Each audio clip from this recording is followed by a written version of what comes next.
Do you like hurting other people? What started out as a simple phone call hit and run became much more as we dove further down the rabbit hole and uncovered secrets that, for better or worse, should have probably stayed hidden. But all sequels start from humble beginnings.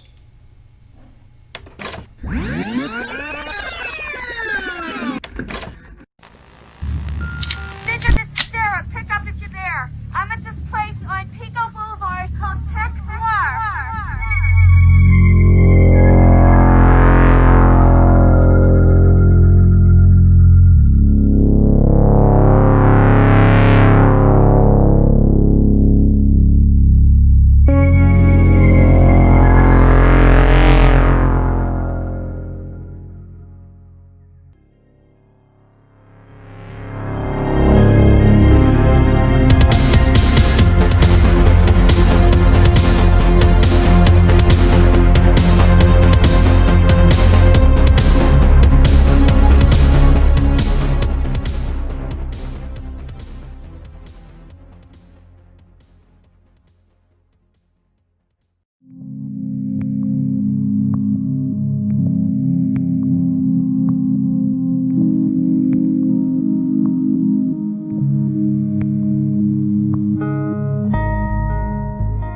Hotline Miami 2 is what I would call a drug trip that left me so confused because of my experiences with the first game. For the most part, the game follows the same beats as the first, but overall I was thoroughly disoriented for the ride it took me on, and that ride was a wild one.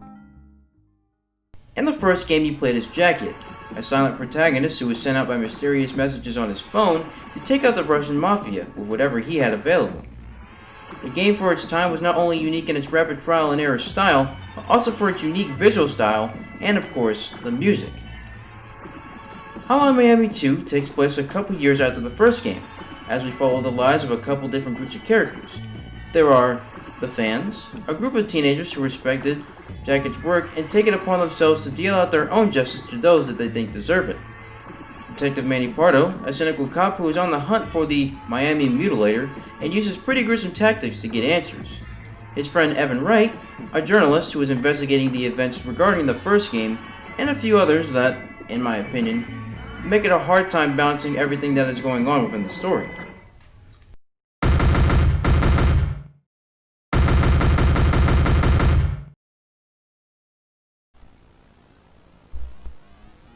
As for the gameplay, I previously stated that this formula is mostly retained from the first game, clearing out ruins of enemies with little to no discretion, and I had no problem with that. What I did have a problem with, however, was the level design. I had previously played this on my PS4 about a month ago, and upon replaying it on my PC, it holds up quite nicely. As it was initially a PC exclusive, the only difference was using a controller, which upon further observation, I would strongly discourage use. First few levels eased me back into the groove that the first game had me so in tune with. Close to mid-range combat, with rooms that helped serve as a slight reprieve from an onslaught of enemies from each way. But as I progressed through the story, I found it becoming a lot more difficult predicting or even getting through levels in one fell swoop, which shouldn't be surprising regarding the game's nature and its difficulty, but the first game helped me realize what I forgot about when clearing a room of monsters. Whereas with the second game, the maps end up being so big that I usually died from an enemy that was halfway across the map and never even knew that they were there to begin with. These problems are most prominent in the Cold War sections of the game, which were almost few and far between in regards to the rest of the levels, but they were still a big gripe I had with the overall experience with the game.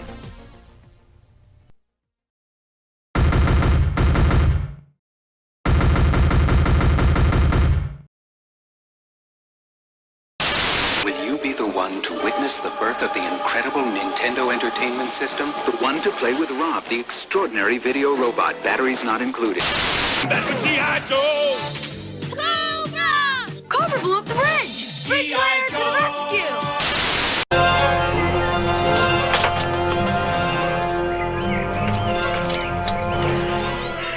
Garbage Day! Huh? No!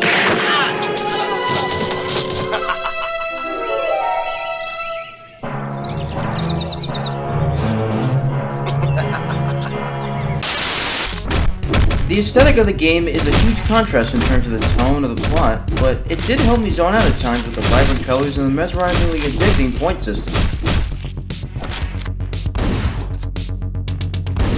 The game goes for a synthwave 80s theme in its setting, as well as its music, but that's for later discussion. Everything from the points to the loading screens down to the speech design hits the 80s feel that I never truly experienced, but felt like I did as I was brought into the world that was Miami in the 80s and 90s. This was actually my first real introduction to the whole 80s synthwave style that I fell so in love with as time passed on, hence why my profile picture is one of the characters from the first game. And in that department, it hit every note perfectly, and speaking of notes, the soundtrack is what I can remember so vividly from the first game, as it featured a slew of tracks that gave a rush of adrenaline that immersed me into the mindset of the manslaughter-induced Miami man himself. And I can safely say that the second game does this, and kicks it up at least 10 notches, as I could barely hear myself think with the music playing. Some of my favorites have to be Roller Mobster and The Purge, both by Carpenter Brett, as well as Dust by Moon. Overall, I found myself once again engrossed with the characters, the music, and the gameplay with a few minor pickings, but I enjoyed it all the same. Is it better than the first game? No, but what sequel is? And, as every great story must come to an end, what better way to end this one than with a bang?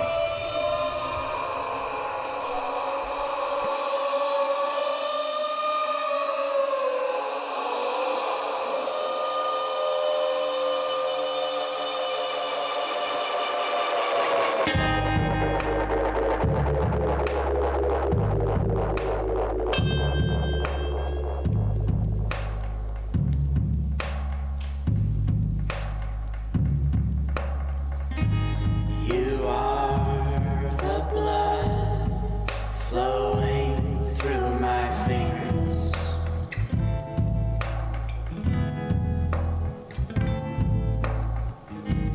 All through the soul.